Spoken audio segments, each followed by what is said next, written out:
ශ්‍රී දළදා ප්‍රදර්ශනයේ පැවැත්වෙන කාල සීමාවේ දිවයින පුරා නිවාස සහ රථවාහනවල බෞද්ධ කොඩියක් ප්‍රදර්ශනය කරන්නයි ශ්‍රී දළදා තේමාව බහර අස්කිරි පාර්ශවයේ ජ්‍යෙෂ්ඨ කාරක සංඝ සභික පූජ්‍ය උරුලෑවත්තේ ධම්මරක්කිත ස්වාමින් වහන්සේ දැනුම් දෙනවා.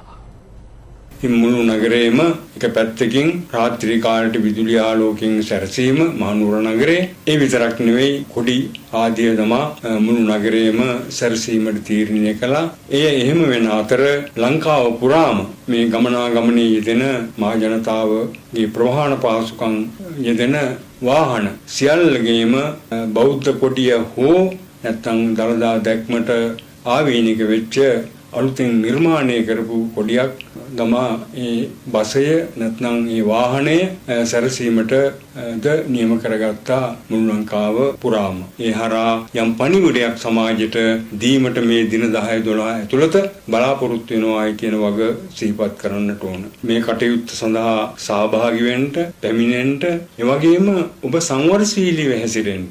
සිරි දළදා දැක්ම විශේෂ දළදා ප්‍රදර්ශනය අප්‍රේල් 18 වනදා ආරම්භ වනවා. එය දින 10ක් පැවැත්වෙනු ඇති.